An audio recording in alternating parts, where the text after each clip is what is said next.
आप सबको मेरा नमस्कार। और मुझे लगता है भारत जोड़ो यात्रा में आप लोगों का जो सहयोग रहा है, मीडिया ने जो दिखाया, उसके लिए साधुवाद। सोशल मीडिया में होने के नाते यहाँ की तस्वीरें देखकर, यहाँ के वीडियो देखकर ज़रूर आप प्रभावित होते हैं। लेकिन मुझे लगता है कि जो सुबह मैं चली एक पैर अभी इस यात्रा में, उसका कोई सानी नहीं है, उसका कोई विकल्प नहीं है। वो आपको सोचने पे मजबूर करता है कि कितना प्यार और कितना विश्वास इस देश को है, और उसी प्यार और विश्वास को आगे ले जाना है, और किस तरह से लोग असल मुद्दों की बातें कर रहे हैं। क्योंकि थोड़ी बहुत अर्थव्यवस्था की समझ रखती हूँ, तो मुझे लगा बात आज महंगाई की होनी चाहिए। और राहुल जी ने अभी 2 दिन पहले ही ये कहा कि जिस देश में बेरोजगारी बढ़ रही हो, गरीबी बढ़ रही हो, महंगाई बढ़ रही हो, उसको देशभक्ति कैसे कहा जा सकता है। और मेरा अपना मानना है कि देश के लोगों को गरीब करना, देश के लोगों को बेरोजगार रखना, देश के लोगों की आय घटाना और सबसे ज़्यादा महंगाई से उनकी कमर तोड़ना अपने आप में देशद्रोह है। अब उसको आप किस तरह से देखते हैं, उसमें ज़्यादा चर्चा हो सकती है। लेकिन क्योंकि हम यहाँ पर महंगाई की बात कर रहे हैं, अभी 2 दिन पहले एक डेटा आया, 6.77% रिटेल इन्फ्लेशन है। भाजपा के चरण चुंबकों ने अपनी पीठ ठोकी और कहा देखिए 7.1 से गिरकर 6.7 आ गया है। 10 महीने से, पिछले 10 महीने से लगातार रिटेल इन्फ्लेशन, जो आरबीआई ने लिमिट सेट करी है 2 से 4% और 6% ज्यादा से ज्यादा जा सकता है, उसके बाहर रह रहा है। ये लिमिट एमपीसी की पार्लियामेंट के कानून द्वारा सेट हुई है। तो इस बात का जवाब फाइनेंस मिनिस्ट्री देगी, इस बात का जवाब निर्मला सीतारमण जी देंगी, इस बात का जवाब प्रधानमंत्री मोदी देंगे, या ठीकरा आरबीआई पर फोड़ देंगे। ये अपने आप में एक बहुत बड़ा सवाल है। 10 महीने हो गए और लगातार इन्फ्लेशन 6% से ऊपर रह रहा है। ये पहली बात है। और उसमें अगर आप फूड इन्फ्लेशन को देखिए, जो खाने के सामानों में वृद्धि हो रही है, चाहे वो आटा, गेहूं, चावल, जो अब खबर आई है कि उसके दाम दुगने हो रहे हैं। आप सिर्फ ये देखिए, जो खाने का तेल है वो 70 रुपए से 220 हो गया है। आटा जो है वो 22 से 40 हो गया है। पीने वाला दूध 35 से 60 पहुंच गया है। हम कौन से डिबेट की बात करें? क्या ये मुद्दे नहीं है इस देश के? मोदी जी कहते थे पकौड़ा तलो नौकरी के नाम पर।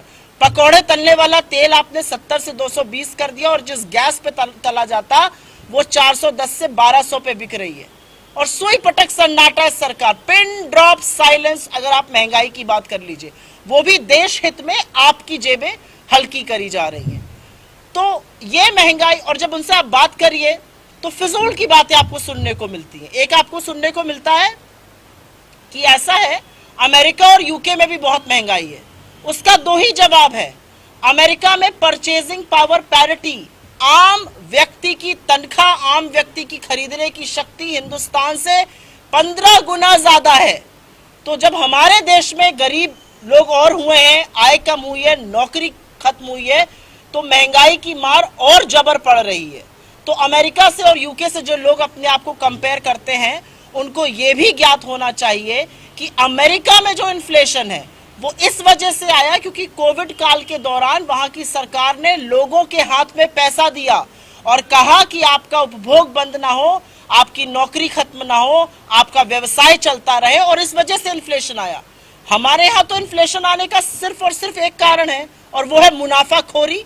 हमारे यहाँ तो 27 लाख करोड़ इस सरकार ने पेट्रोल और डीजल पर एक्साइज लगाकर कमा लिए, और वित्त मंत्री खड़े होकर भरे सदन में झूठ बोलती हैं। उनके सांसद कहते हैं कि फ्री फंड का खाना गरीब आदमी खा रहे हैं। एक सांसद महोदय बहुत लंबी चौड़ी पढ़ाई करी, उन्होंने वो कहते हैं महंगाई कहीं दिख ही नहीं रही है। महोदया खुद कह देती है जी लहसुन प्याज तो मैं खाती नहीं हूं, बाकी आगे की बात कर लीजिए। तो सवाल यह है कि अगर महंगाई से लोग त्रस्त हैं तो इसके बारे में बात कौन करेगा? आप जहां चले जाइए। आज सवेरे ही राहुल जी से जब हम लोग बात कर रहे थे, उन्होंने कहा कितने लोग बेरोजगारी और महंगाई से त्रस्त हैं कि दिल्ली में बैठे हुक्मरानों को अंदाजा ही नहीं है।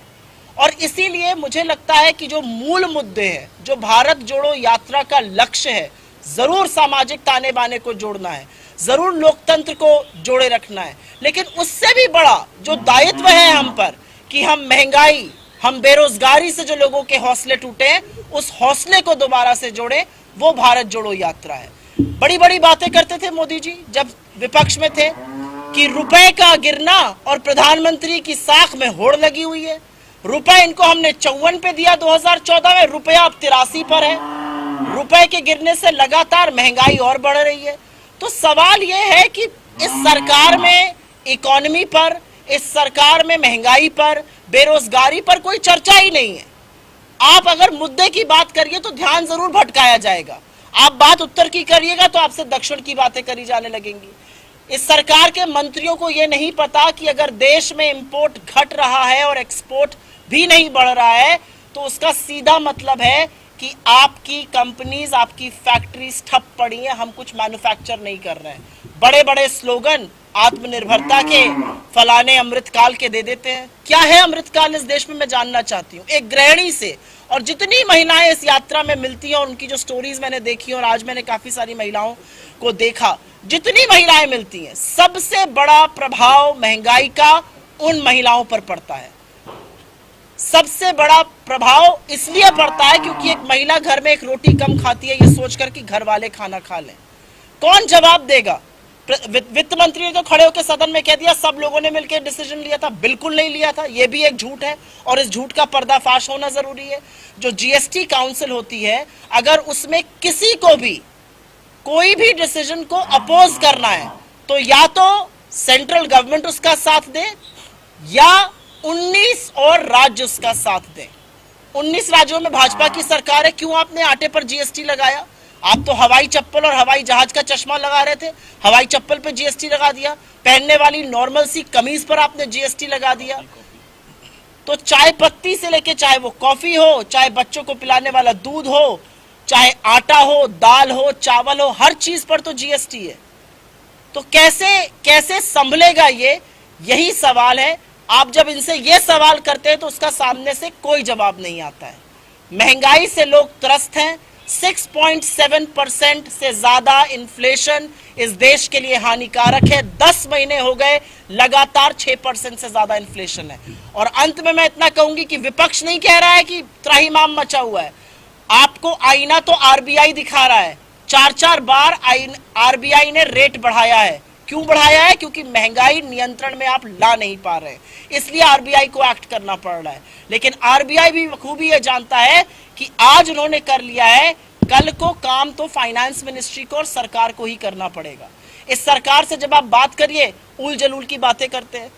आपका ग्रोथ रेट मूडीज ने, फिच ने, एसएनपी ने, ऐसा कोई ब्रोकरेज नहीं है, आरबीआई ने, आईएमएफ ने, वर्ल्ड बैंक ने लगातार काटा है। उसके बारे में कोई चर्चा नहीं है, मुद्दे की कोई बात नहीं है। नौकरी की बात करिए तो फालतू की बातें करेंगे। 16 करोड़ रोजगार बनाना था, 75,000 को सर्टिफिकेट बांट रहे हैं।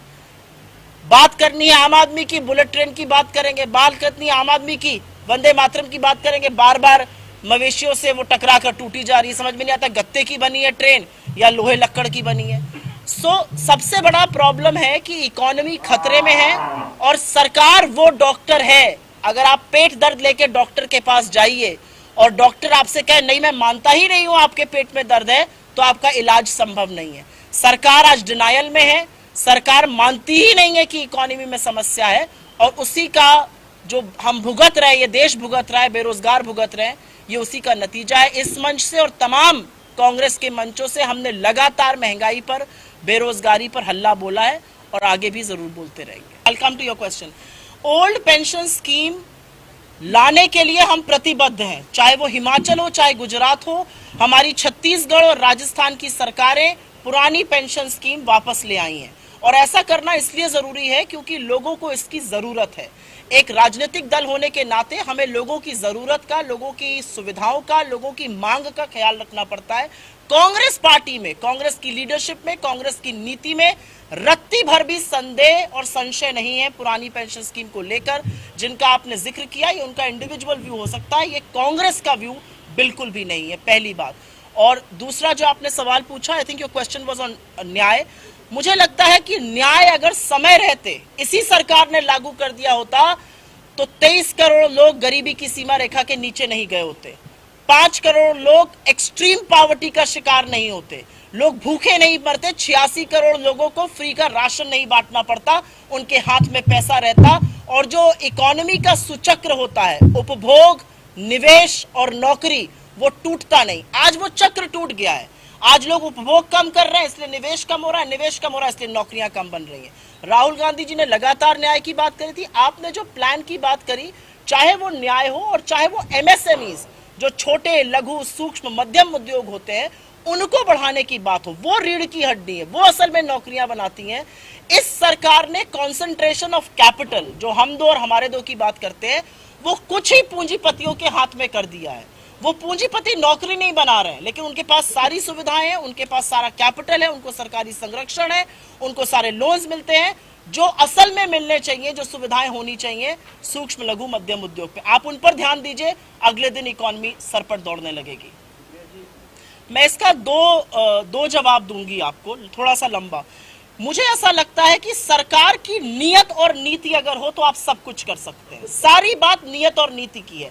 जब मनरेगा हम लाए, और उस समय तो सर उसके मंत्री थे, जब हम मनरेगा लाए तो लोगों ने बड़ा संशय दिखाया। इस सरकार ने तो उसको हमारी विफलताओं का पुलिंदा कहा, और आज वही मनरेगा ग्रामीण इलाकों में संजीवनी बनकर खड़ा है। तो ये नीति और नियत की बात होती है। अगर आपकी नीति और नियत साफ है तो आप बिल्कुल कर सकते हैं। आपने कर्ज की बात करी, सरकार के पास तमाम ऐसे साधन होते हैं जिससे आप रेवेन्यू जनरेशन कर सकते हैं। जीएसटी के चलते बहुत सारा लोगों का जो कर्जा, जो जीएसटी के चलते जो बहुत सारे राज्यों का कटौती हुई है रेवेन्यू में, उससे राज्य बहुत खफा है। 75,000 करोड़ बकाया है केंद्र सरकार के पास। तो मुझे ऐसा लगता है कि सरकार अगर चाहे तो ये कर सकती है, और ये हमारी सरकार ने पढ़ा, समझा, फिगर्स किए और उसके बाद करके दिखाया। और महाराष्ट्र में देखिए, आपने डेट की बात करी, 17% डेट टू जीडीपी है महाराष्ट्र में। मुझे नहीं लगता कि कोई इतना बड़ा मसला है। अगर लोगों के हाथ में, मैं फिर से बोलूंगी, आपके हाथ में अगर पैसा और आएगा तो आप उसको खर्चा ज्यादा करेंगे, कंपनियां वो और सामान बनाएंगी और लोगों को नौकरियां देंगी। This is a virtuous cycle that has to be put back in motion. देखिए, 8 साल में तो ऐसा बहुत कुछ होना चाहिए था जो नहीं हुआ। 8 साल में पहली बार एक किसान, दुख होता है मुझे ये कहते हुए, महाराष्ट्र का एक किसान, केदारी अगर उनका नाम मुझे याद है, तो उन्होंने आत्महत्या करते हुए अपने सुसाइड नोट में प्रधानमंत्री का नाम लिखा। ये दुख की बात है इस देश के लिए कि 75 साल बाद आजादी के अगर एक किसान आत्महत्या कर रहा है तो वो ये कह के कर रहा है कि प्रधानमंत्री जी, मेरी आत्महत्या के लिए आप रिस्पॉन्सिबल हैं, आप अपने अलावा किसी की बात सुनते नहीं है, समझते नहीं है, आपने न्यूनतम समर्थन मूल्य भी नहीं दिया और हमारा जो इनपुट कॉस्ट थी वो बढ़ती गई। ये कितनी दुख की बात है। तो मुझे लगता है 8 साल में तो बहुत कुछ होना चाहिए था, खासतौर से किसानों के लिए, युवाओं के लिए, मजदूरों के लिए, छोटे मध्यम उद्योगों के लिए, जो नहीं हुआ। आपने जो किसानों की बात कही, चाहे वो फूड सिक्योरिटी एक्ट हो जिसका इनडायरेक्ट बेनिफिट किसानों को मिला, चाहे वो माफी, जो कर्जे की बड़ी माफी हमने करी वो हो, असल में आपको किसान को सुविधा पहुंचानी है। इस सरकार ने क्या किया, मैं आपको छोटा सा एग्जांपल दे देती हूँ। ये एक झुंझुना बजाते हैं हर टीवी चैनल पर जाकर, और हर पेपर में इनके लोग जाकर कहते हैं हमने तो जी किसान को 6,000 रुपए दिए हैं सालाना। आप मुझे एक बात बताइए, 27 लाख करोड़ रुपए आपने इस देश से वसूले एक्साइज बढ़ाकर, डीजल का दाम आपने बढ़ाया, जीएसटी खाद पर आपने लगाया, ट्रैक्टर के पार्ट पर जीएसटी आपने लगाया, कृषि उपक्रम पर जीएसटी आपने लगाया, कीटनाशक पर, खाद पर जीएसटी बढ़ाया, दाम बढ़ाए। आपने खाद की बोरियां 50 किलो के बजाय 45 की कर दी और दाम बढ़ा दिया। ये कौन सा औचित्य है? और आप कहते हैं आप किसानों के हितैषी हैं। मुझे लगता है इससे ज्यादा किसान विरोधी दूसरी सरकार हो नहीं सकती। आप सब ने देखा था कि कैसे किसानों ने लगभग 1 साल बड़ा प्रदर्शन करके इस सरकार को घुटने टिकवाए, और इस सरकार के प्रधानमंत्री श्री मोदी जी ने एक संवैधानिक पद के व्यक्ति से कहा कि अगर 700 लोग मरे हैं तो मुझे क्या, मेरे लिए थोड़ी मरे हैं। ये कितना बड़ा दुख की बात है कि इस देश का प्रधानमंत्री इतना संवेदनशील और इतनी असंवेदनशीलता दिखा सकता है। बात का जवाब देती हूँ, और जवाब देना जरूरी है। मुझे लगता है कि जो राहुल गांधी जी कर रहे हैं वो आजाद भारत में शायद पहले कभी इस स्तर पर, इतने बड़े तौर पर और इतनी तपस्या के साथ किसी ने पहले कभी नहीं किया था। 3570 किलोमीटर पैदल चलना आसान नहीं है।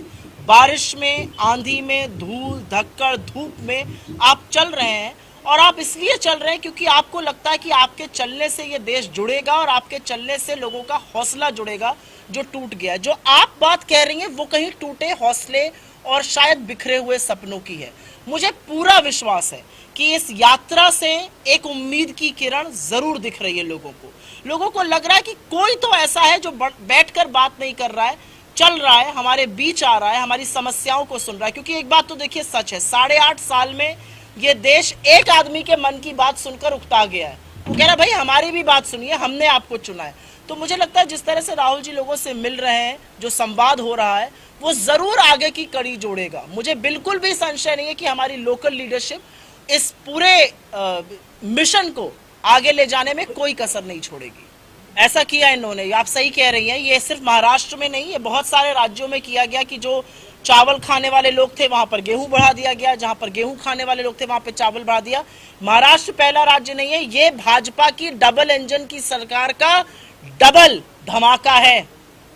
आप सवाल विपक्ष से पूछ रही हैं। हम जब सत्ता में आएंगे और आपकी दुआ से, आपके आशीर्वाद से, लोगों के आशीर्वाद से जब हम सत्ता में आएंगे, हम विफल अर्थव्यवस्था को ऐसा ढर्रे पे लाएंगे कि लोगों को नौकरी मिलेगी और भरपेट भोजन मिलेगा। जिस देश में 75 साल बाद आजादी के आज भी कुपोषण है, आज भी भूखमरी है, मुझे नहीं लगता कि हम अपना सीना ठोक कर चल सकते हैं। मुझे लगता है किसानों की समस्याओं का समाधान करना पड़ेगा और वही स्ट्रैटेजी है, उसके अलावा कोई स्ट्रैटेजी नहीं है।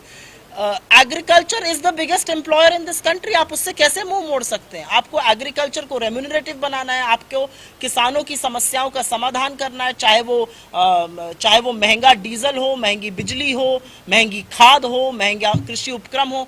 जब तक आप इन समस्याओं का समाधान नहीं करेंगे और कर्ज के कुचक्र में, कर्ज के शिकंजे में अगर कोई फंसा हुआ है, तो इस तरह की आत्महत्याएं हो रही हैं। और कहीं पर यह संवेदनशीलता दिखाती है, कहीं पर दिखाता है कि सरकार को धरातल की खबर ही नहीं है।